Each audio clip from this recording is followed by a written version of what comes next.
First off, Ms. Haluza, is it possible that the exact presentation that you just gave to this committee could be put on the website so that it's obviously a little bit more in depth than what was part of the package?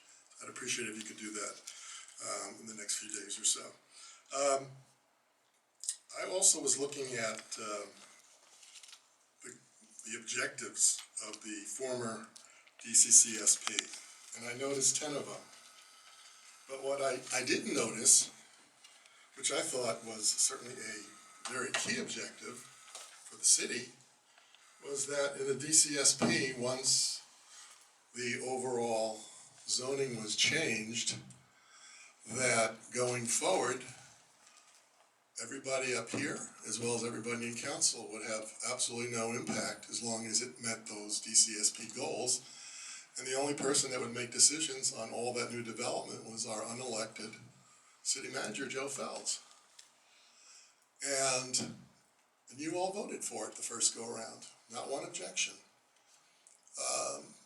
People can talk about whether they like high density, want low density. I personally am not crazy about high density, but that's not the major issue. The major issue is democracy. That why would you give up your power? Why would you give up the people's power to look at every development separately? And I've heard nothing tonight saying that this quote-unquote slimmed down version takes the power away from an unelected person, namely Joe Felz. And I think until we hear that, I think this should be dead in the water. And I'd like to hear it from you people as well, because that's not democracy. You know, if it's a good plan, bring it to you folks. Talk about it, let us talk about it as a community, and move forward. If you recommend it, it goes to the city council. That's the way it's supposed to be, one project at a time.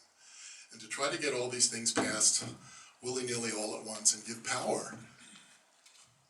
I'm not going to say anything untoward about Mr. Felz, but do any of you very bright people think that if every developer knew all they needed to do was get the approval of one man, do you think there would be some potential for those developers in those multi-million-dollar developments to offer a little monetary incentive? I'm not saying that he would accept it, but don't you think so? And why would you set up a system that is ripe for corruption and ripe for taking the power away from this committee, the city council, and most importantly, the people who have elected the council and then who appointed you? I don't understand that.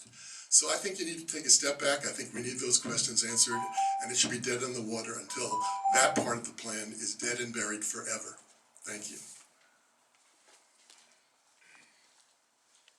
Good evening, Sean Pete. A couple of things that I would suggest. The first thing, and I think this touches on something that a few of you mentioned, I think what we need to do is we need to carve out the residential and business component of this plan.